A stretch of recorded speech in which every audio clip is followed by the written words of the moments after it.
In the lexicon of naval warfare, there are few words more potent, more resonant with power, than battleship. For centuries, they were the ultimate arbiters of national strength. Floating fortresses, encased in thousands of tons of hardened steel, armed with guns capable of hurling shells the weight of a small automobile across the horizon. They were designed to absorb punishment, to fight, and to endure. To sink such a vessel was a monumental undertaking, typically requiring a fleet engagement, a wolf pack of submarines, or a sustained aerial assault over many hours. The idea that a single, solitary bomb could, in a single instant, obliterate one of these modern leviathans was not just improbable, it was considered an impossibility. A fantasy belonging to the more radical proponents of air power. Yet, on a quiet Sunday morning, this impossibility would become a horrifying reality.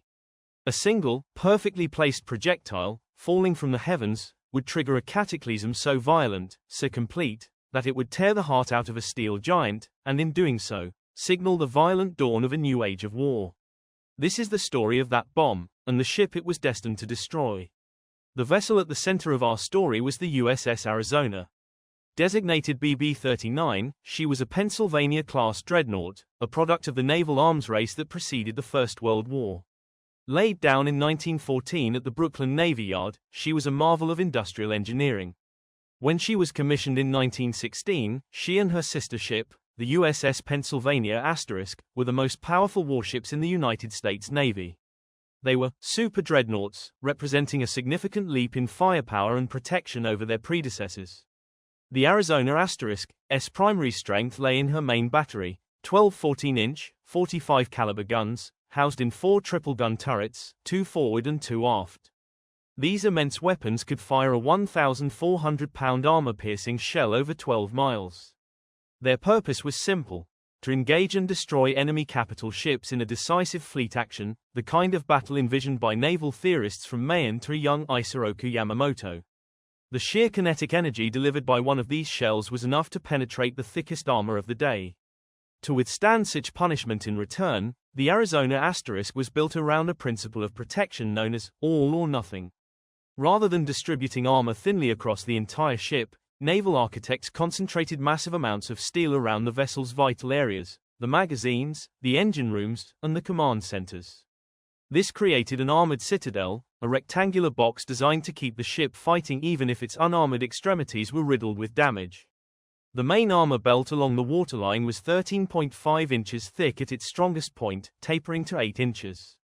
The deck armor, designed to protect against the plunging fire of long-range shells, was initially 3 inches thick, a specification that would later prove tragically inadequate against a new kind of threat. Though she missed combat in the First World War, serving as a gunnery training ship and later escorting President Woodrow Wilson to the Paris Peace Conference, the Arizona * was a constant and potent symbol of American power.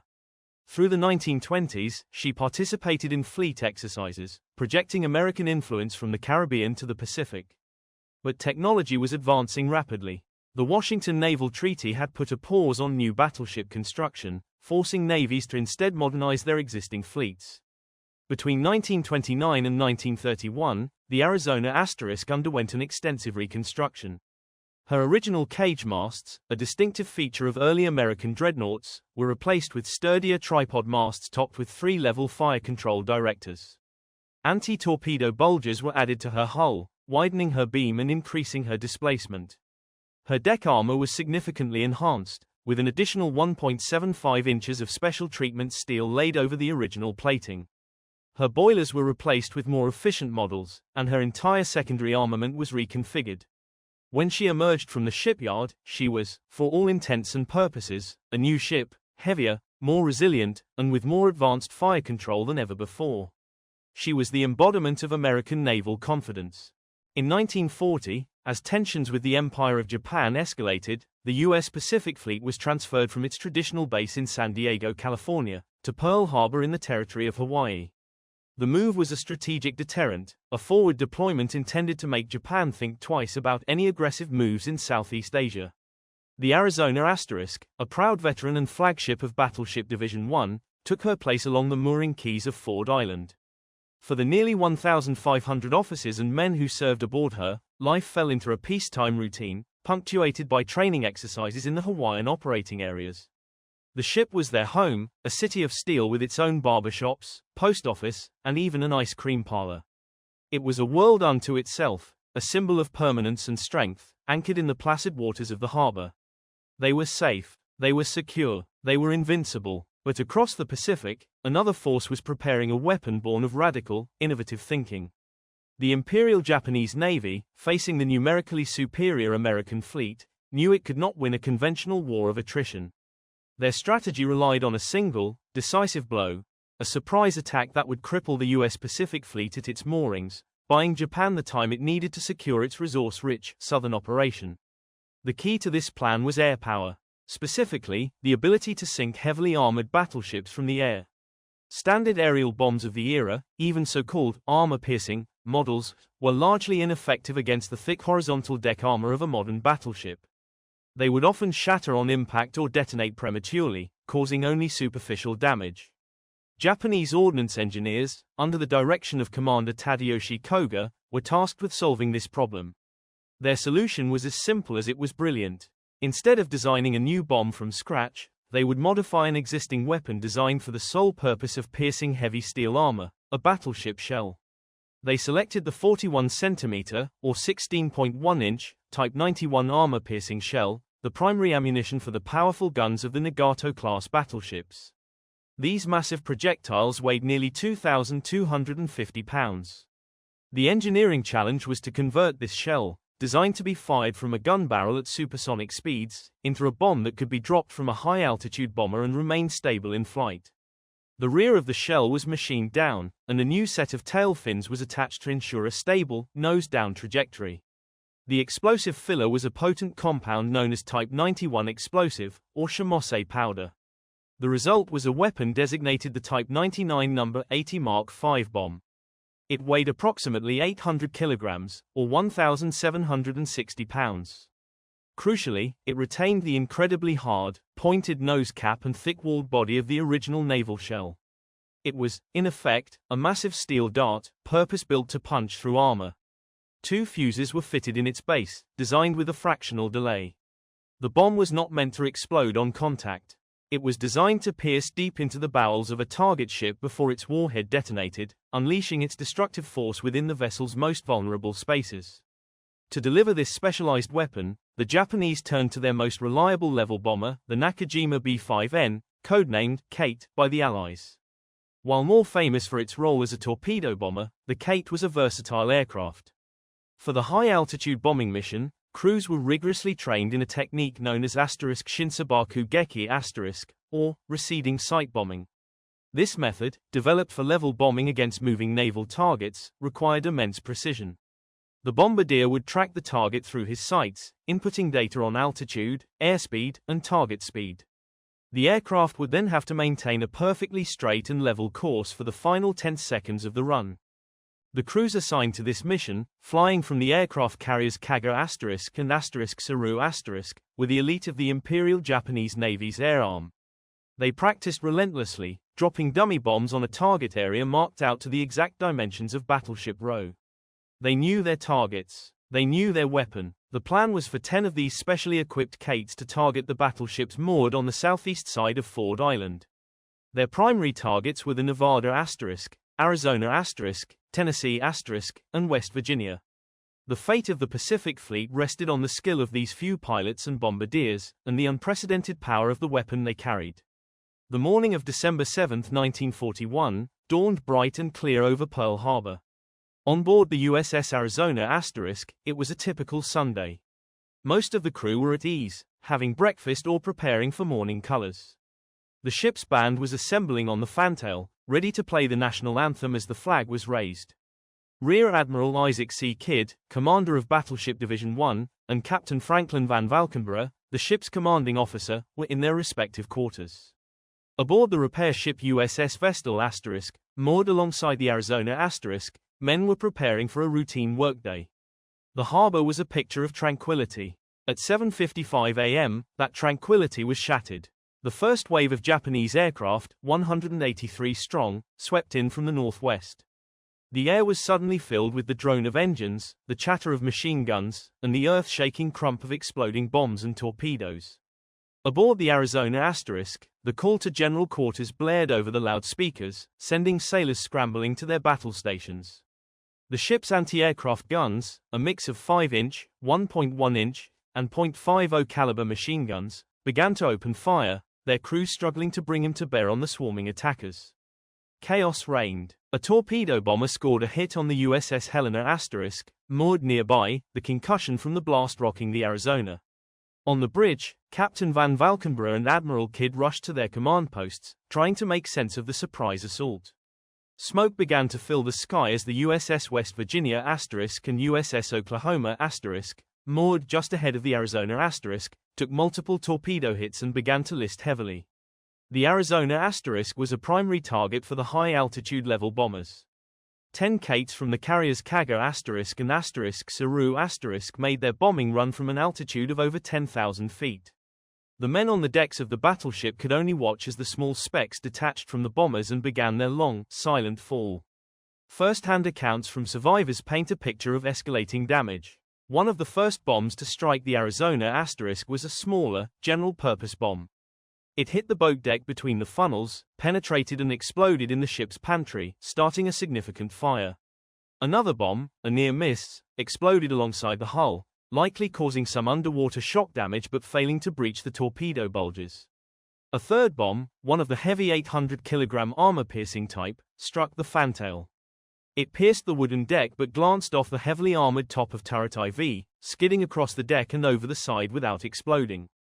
Had this bomb functioned as intended, it would have caused severe damage to the ship's stern, possibly wrecking her steering gear, but it would not have been fatal. Another of the massive armor-piercing bombs struck near the port side of the ship, close to the mainmast. It is believed this bomb penetrated several decks before detonating, perhaps in the vicinity of the admiral's cabin, contributing to the fires already raging midships. This was a serious blow, and many crewmen who witnessed it may have thought it was the worst the ship could suffer. They were wrong. At approximately 8:06 a.m., just over 10 minutes into the attack, a fifth bomb began its terminal descent. It was dropped from a Kate bomber likely piloted by Lieutenant Commander Tadashi Kasumi, the squadron leader from the carrier Kaga. The bombardier, Noboru Kanai, had the Arizona Asterisk perfectly centered in his sights. He released his weapon, the 1,760-pound Type 99 No. 80 Mark V bomb. It fell for nearly 30 seconds, accelerating under the pull of gravity, its hardened steel nose pointed directly at the forward section of the American battleship. This was the single projectile that would seal the Arizona Asterisk's fate. The bomb struck the deck at a slight angle, just to the starboard side of the ship's centerline. The point of impact, based on extensive forensic analysis by naval historians, was between the two forward main gun turrets, Turret I and Turret II. It hit just aft of the armored conning tower and beside the armored barbette of Turret II. The bomb did exactly what its designers had intended. It did not explode on contact. Instead, its immense kinetic energy and hardened case allowed it to function as a giant armor-piercing needle. It punched cleanly through the teak planking of the main deck. It then pierced the 1.5-inch steel of the upper deck. It continued its downward plunge, tearing through the 1.5-inch steel of the second deck. There is some debate among experts about its exact path, but the most widely accepted theory is that it continued downward and slightly forward, penetrating a fourth, unarmored deck before coming to rest deep within the ship, on or near the armored third deck. Its final location placed it in the immediate vicinity of one of the ship's most volatile compartments, the forward black powder magazine. Battleships of this era used two types of propellant for their main guns. The bulk of the charge was smokeless powder, a relatively stable but powerful nitrocellulose-based propellant, stored in silk bags in the main magazines. However, to ignite this smokeless powder, a smaller charge of highly volatile black powder was used as an igniter. This black powder was stored in a separate, smaller magazine. The Arizona Asterisk had a magazine containing an estimated 4,900 pounds of this black powder located forward, servicing the 14-inch guns and the catapults for the scout planes. The bomb's delayed action fuse, after a fraction of a second, functioned perfectly. The bomb detonated. The initial explosion was powerful enough to rupture the thin bulkhead separating the bomb's location from the black powder magazine. What happened next was not an explosion in the conventional sense, but a deflagration, an intensely rapid burning. The cloud of superheated gas and incandescent particles from the detonating bomb instantly ignited the black powder. The black powder magazine erupted in a furious, explosive fire. This secondary explosion was far more powerful than the initial bomb blast. It acted like a giant blowtorch, instantly flashing through passageways and ventilation ducts and breaching the protective bulkheads of the forward main battery magazines. Inside those magazines, located deep below the waterline and protected by inches of steel, sat the primary propellant charges for turrets I and II. Stored in racks were hundreds of silk bags containing, in total, over 1 million pounds of smokeless powder. The intense, explosive flame front from the black powder detonation reached the main magazines. In a fraction of a millisecond, the 1 million pounds of propellant ignited. The smokeless powder did not detonate like a high explosive. It deflagrated, burning with unimaginable speed and releasing an enormous volume of high-pressure, high-temperature gas. The pressure wave expanded at supersonic speed within the confined space of the armored citadel. There was nowhere for this apocalyptic force to go. The result was the single most catastrophic explosion in the history of the United States Navy. To the horrified onlookers across Pearl Harbor, the USS Arizona * seemed to vanish in a column of fire and smoke. Eyewitnesses on other ships described a tremendous, blinding flash, followed by a deafening roar that dwarfed the sound of all other explosions. A massive fireball, orange, red, and black, shot upwards to a height of 500 or 600 feet. The force of the explosion was so immense that it created a pressure wave that physically lifted the 33,000-ton battleship several feet out of the water. Men on the decks of the nearby USS Solace * and USS Vestal * were blown into the air by the shock wave. The concussion was felt for miles. The interior of the ship was instantly transformed into a hellscape. The expanding gas bubble from the 1 million pounds of burning propellant followed the path of least resistance, upwards. It blew out the forward decks, which folded back on themselves like peeled tin. It vaporized everything and everyone in the forward third of the ship. The massive armored conning tower, with its 16-inch thick walls and weighing hundreds of tons, was lifted and thrown aside. The tripod foremast, supporting the main fire control director, collapsed forward into the gaping, fiery chasm where the bow had been. The No. 1 and No. 2 main gun turrets, each weighing over 900 tons, were violently jolted. The floor of turret I dropped nearly 30 feet as the support structure beneath it was obliterated. The explosion tore the ship in two. The structural integrity of the keel and hull frames completely failed. The forward section, from the bow to just ahead of the first funnel, was utterly devastated, effectively separated from the rest of the ship. A torrent of seawater rushed into the shattered hull, and the bow began its rapid descent to the harbor floor. The human cost was staggering. Of the 1,511 crewmen assigned to the Arizona * that morning, 1,177 were killed. Most died instantly, incinerated in the fireball. This single loss of life accounted for nearly half of all American casualties at Pearl Harbor.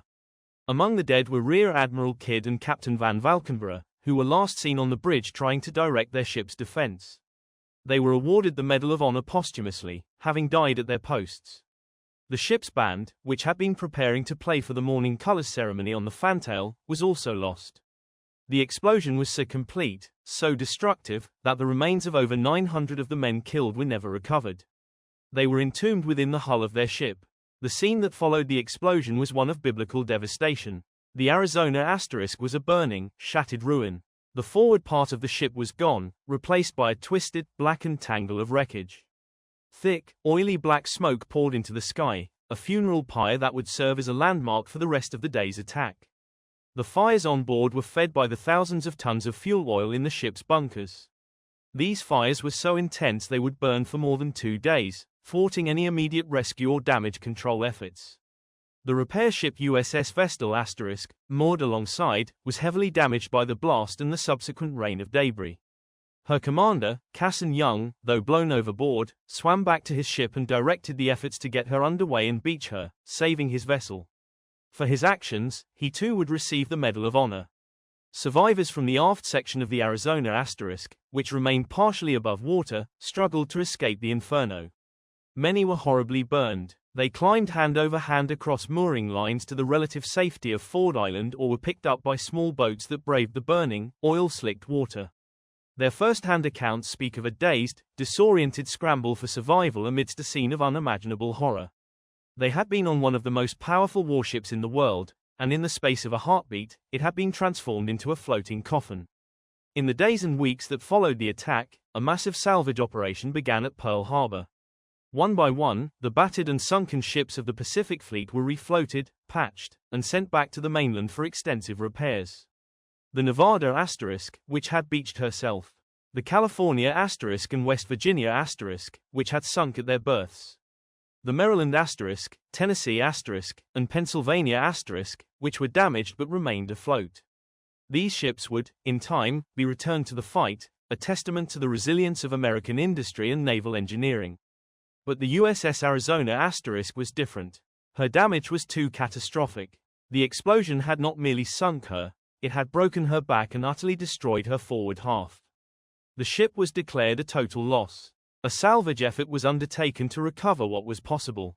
Her aft main gun turrets, 3 and IV, were removed, and the guns were later installed as coastal defense batteries on Oahu. A significant amount of her superstructure was cut away, the steel repurposed for the war effort. But a decision was made to leave the submerged hull, and the men entombed within it, where they lay. The shattered wreck would not be raised. It would remain on the harbor bottom as a war grave, a permanent memorial to those who had been lost. Over the years, the Arizona Asterisk took on a powerful new role. She was no longer a weapon of war but a symbol of the date which will live in infamy, of sacrifice, and of the nation's entry into the Second World War. The wreck became a site of pilgrimage. In 1962, the USS Arizona Asterisk Memorial was dedicated. The striking white structure straddles the midsection of the sunken hull without touching it. It is a place of solemn remembrance, visited by millions. Inside, a marble wall bears the names of the 1,177 sailors and Marines who perished with their ship. Even today, more than 80 years after her destruction, the Arizona Asterisk continues to bear witness. Small droplets of fuel oil still leak from her ruptured bunkers, rising to the surface of the harbor.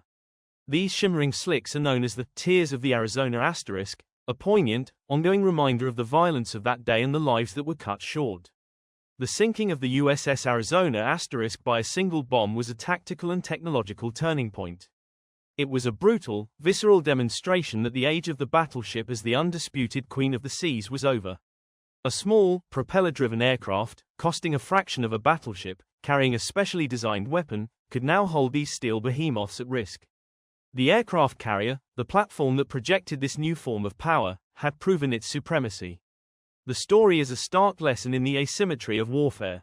It is about how meticulous planning, technological innovation, and a measure of luck can overcome brute strength. The 1,760-pound bomb that struck the Arizona Asterisk was not just a piece of ordnance. It was the culmination of a strategic doctrine, a feat of engineering, and the instrument of a tragedy. Its journey from a high-altitude bomber to the heart of a battleship's magazine lasted less than 30 seconds, but its impact echoes through history, a singular, cataclysmic event that sank a modern battleship and awakened a sleeping giant. Thank you for watching. Please like, share, and subscribe for more stories.